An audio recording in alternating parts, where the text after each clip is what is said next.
Hello dear friends, आज हम discuss करते हैं कि माँ के दूध को कैसे बढ़ाया जा सकता है। उसमें सबसे पहले हमें यह पता होना चाहिए कि माँ का दूध कम क्यों आता है। एक बहुत कॉमन पूछे जाने वाला सवाल फीमेल कहती है, जी दूध क्यों कम आ रहा है। जी माँ तो सेहतमंद है, लेकिन माँ के सेहतमंद होने की जमानत ये है कि उसके बॉडी में अहम न्यूट्रिशनल जो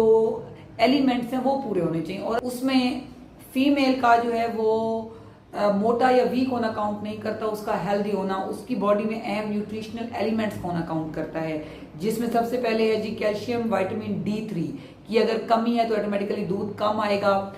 अगर ब्लीडिंग बहुत ज्यादा हो गई है तो ऑटोमेटिकली जो है पोस्टमार्टम हेमोरेज की वजह से भी फीमेल एनीमिया का शिकार हो जाती है, या फीमेल ऑलरेडी एनीमिक है और जो है वो उसके अंदर खून की कमी है। उसके अलावा औरत का बड़ा ऑपरेशन हुआ है, उसके साथ भी bleeding as compare to normal case जो है ज्यादा होती है, फीमेल में खून की कमी होती है, जिसकी वजह से जो है फीमेल में दूध की कमी हो सकती है। उसके अलावा जो है अगर और वजूहत हम देखें तो पोस्टमार्टम डिप्रेशन है, जिसकी वजह से जो डिप्रेसिव एलिमेंट्स हैं, फीमेल डिप्रेशन में चली जाती हैं आफ्टर डिलीवरी। तो जो हार्मोन्स होते हैं वो फीमेल के जो है वो ब्लड सर्कुलेशन को और उसके मिल्क प्रोडक्शन को अफेक्ट करते हैं, या जो है उसके साथ साथ जो है फीमेल की स्लीप पूरी नहीं होती। जाहिर बात है सिजेरियन के बाद जो है वो स्टिचेस पेन का होना, या नॉर्मल केस भी है तो लोअर एब्डोमिनल पेन का होना, साथ में एकदम बच्चे का डिप्रेशन, बच्चा रात को बार बार जाग रहा है, हर घंटे 2 घंटे बाद उसका स्लीप पैटर्न डिस्टर्ब हो रहा है, उसके जो नॉर्मल जो स्लीप हार्मोन्स हैं जो नाइट में हमारी बॉडी में रिलीज होते हैं वो नॉर्मल नहीं होते, जिसकी वजह से मिल्क प्रोडक्शन अफेक्ट होता है। या उसके अलावा कोई थायराइड का इशू है एंडोक्राइन कॉजेज में, यानी कि कोई गिलड़ के मसाइल है,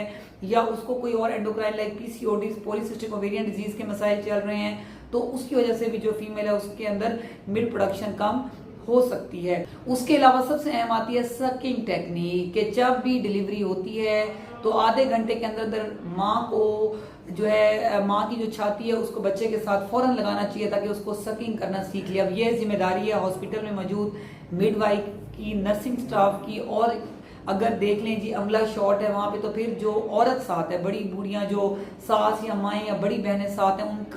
उन पे ये उनका हक है कि वो जो है वो बच्चे को फौरन माँ की छाती से लगाएं। सारी बात है अगर तो नॉर्मल डिलीवरी है फीमेल फिर उस टाइम कुछ कॉन्शियस होती है, पेन में तो होती है, लेकिन अगर सिजेरियन है फिर तो उसको इतना पेन होता है कि उसका सारा जो है वो दिमाग पेन की तरफ होता है, वो बच्चे के लिए नहीं सोच रही होती। तो जो ऊपर फैमिली मेंबर है, फैमिली अटेंडेंट है, उनकी जिम्मेदारी है वो फौरन ना बच्चे को माँ की छाती से लगाएं ताकि जो है उसको सक करना शुरू कर दे। अब जी दूध बढ़ाया कैसे जा सकता है, यस ये बहुत इंपॉर्टेंट है। उसमें सबसे पहले ये है कि हमें 2 से 3 दूध के गिलास पीने हैं ताकि कैल्शियम विटामिन D की कमी ना हो। उसके अलावा अपने सब्जियों में पालक का इस्तेमाल करना है, कैरेट का इस्तेमाल करना है। अगर हम बात करें जो है वो मीट की, तो आपने हफ्ते में 2 से 3 दफा गोश्त का इस्तेमाल करना है। साथ में आपने सिट्रस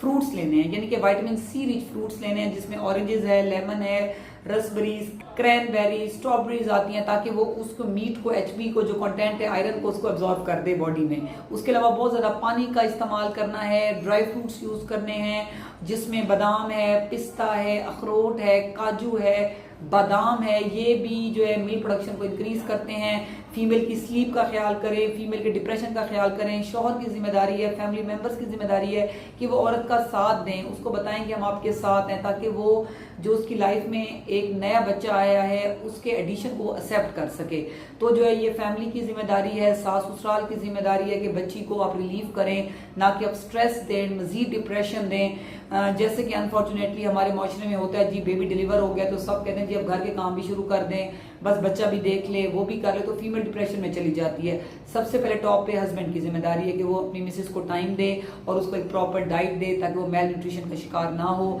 ताकि उसका दूध अच्छा बने, क्योंकि माँ हेल्दी होगी तो ऑटोमेटिकली दूध अच्छा बनेगा तो बच्चा हेल्दी होगा। Thank you so much.